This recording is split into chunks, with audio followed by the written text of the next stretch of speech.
Hello investors, स्वागत है आपका हमारे चैनल इन्वेस्टमेंट के बाज़ार पर। सैजिलिटी इंडिया के शेयर पर हम यहाँ पर फोकस करने वाले हैं। सैजिलिटी की लिस्टिंग बढ़िया हुई, 3.5% ऊपर खुला बेसिकली, और उसके बाद 10% की तेज़ी देखने को मिली।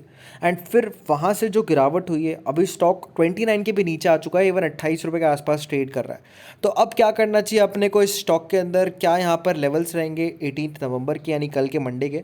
तो बिना किसी तरीके वीडियो को शुरू करते हैं। ये वीडियो सिर्फ एजुकेशनल पर्पस के लिए, अपने एडवाइजर की सलाह लेकर किसी शेयर के अंदर खरीदारी बिकवाली करें। हम आपके प्रॉफिट या लॉस के जिम्मेदार नहीं होंगे।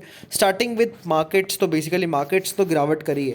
खास तौर पर जो मिड कैप इंडेक्स है वो बुरी तरीके से क्रैश होता हुआ देखने को मिला है, और स्मॉल कैप इंडेक्स की भी यहाँ पर बात कर रहे हैं। तो जब जब ये इंडेक्सेस गिरते हैं तो डेफिनेटली स्टॉक्स गिरते हैं, और इस शेयर ने आप कह सकते हैं 9.54% का गिरावट कर दिया है अब तक। बाकी यहाँ पर अगर आप बात करेंगे सैजिलिटी की लिस्टिंग की, तो एज अर्लियर सेट 3.5% के प्रीमियम पर लिस्ट हुआ।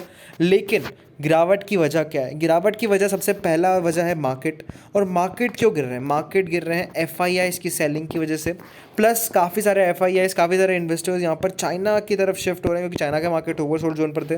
तो जिसके चलते आप कहते हैं चाइना के मार्केट्स में तेज़ी हुई है, लेकिन इंडियन मार्केट्स बुरी तरीके से घटते हुए देखने को मिले। लेकिन इस बीच अगर आप खबरों की बात करेंगे तो सीएलएसए की तरफ से खबर निकल कर आई कि जो 1.2 लाख करोड़ का एफआईआई का आउटफ्लो आया है, अब सीएलएसए फिर से दोस्तों यू टर्न लेते हुए देखने को मिल रहा है, और इंडिया के अंदर फिर से निवेश करने की सलाह दे रहे हैं। बट फिर से यहाँ पर आप कह सकते हैं, और भी आप कह सकते हैं अपडेट्स निकल कर आए, जैसे आप देख सकते हैं Sameer Arora wants investors not to get too excited over brokerage India.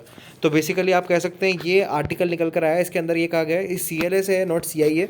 Sameer Arora ने कहा है कि जो यूएस बॉन्ड डील्स आपको तेज़ी से बढ़ती हुई देखने को मिल रही है, ये इकोनॉमिक स्लो डाउन का इंडिकेशन दे रहा है, और डेफिनेटली इसके चलते बड़ी पिक्चर जो है वो ग्लोबली अपने को देखने को मिल सकती है। तो ये थोड़ा सा आप कह सकते हैं अदर साइड पर दिया है, जो सीएलएसए ने दिया है, ये बात कॉन्ट्राडिक्ट करते हुए देखने को मिले समीर अरोरा। तो ये आप कह सकते हैं कॉन्ट्राडिक्शंस एंड आप कह सकते हैं खबरें का सिलसिला चलता रहेगा। बट अपने को डेफिनेटली दोस्तों अपने पोजीशंस पर स्टिक रहना है, और लॉन्ग टर्म इन्वेस्टमेंट पे आपको ज़्यादा फोकस करना है कभी करंटली।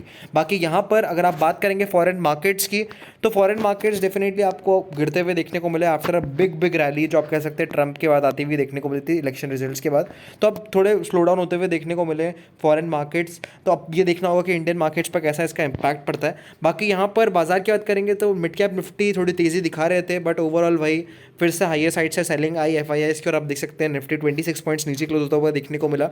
सैजिलिटी की बात करेंगे तो स्टार्टिंग लिस्टिंग पर 200 मिलियन प्लस की वॉल्यूम थी इसमें, लेकिन अभी सिर्फ 20 मिलियंस की। दैट मीन्स इंटरेस्ट जो है वो इसमें कम होता हुआ देखने को मिला, और ये कहीं ना कहीं रीज़न है स्टॉक के अंदर इतनी तेज़ी नहीं हो रही है। बाकी यहाँ पर अगर आप बात करेंगे इंपॉर्टेंट लेवल की, तो इंपॉर्टेंट लेवल यहाँ पर क्लियर कट आपको देखने को मिल रहे हैं, जो है यहाँ पर 30 रुपये का। जब तक स्टॉक 30 रुपये के ऊपर नहीं जाएगा तब तक इसमें तेज़ी नहीं होगी। लेकिन अगर एक बार 30 रुपये के ऊपर स्टॉक टिक गया तो बढ़िया मोमेंटम अपन इस काउंटर में एक्सपेक्ट कर सकते हैं, और वो लगभग यहाँ से जो शेयर का प्राइस है वो लगभग 31 से 32 रुपीज़ के जोन पर लेकर जा सकता है। तो जिन जिन लोगों के पोजीशंस है, मैं ये कहूँगा अपनी पोजीशंस होल्ड करके रखें। नीचे में अगर अपन स्टॉप लॉस की बात करेंगे तो नीचे में दोस्तों यहाँ पर आप 27.80 जो कि स्टॉक का प्रीवियस लो है, उसका सपोर्ट रखिए। और आई थिंक सो जिस हिसाब से खबरें आई हैं यहाँ पर, हो सकता है कल एक रिलीफ रैली जो है मार्केट्स में देखने को मिल जाए। बट मैं यही कहूँगा रिलीफ रैली आएगी तो आप उसमें जंप ना करिएगा, वेट करिएगा एटलीस्ट 3 से 4 सेशंस का, 3 से 4 ट्रेडिंग सेशंस का यहाँ पर बात कर रहा हूँ। अगर वहाँ पर आप कह सकते हैं मार्केट में सिचुएशन स्टेबल रही, तो हो सकता है धीरे धीरे फिर से अपने को जो आप कह सकते हैं 32-87 रुपीज़ के लेवल्स है, वो अपने को सैजिलिटी के शेयर में देखने को मिल जाए। तो होप्स आपको वीडियो पसंद आया होगा। ऐसे वीडियोज़ के लिए हमारे चैनल को सब्सक्राइब करें। Thank you friends for watching this video.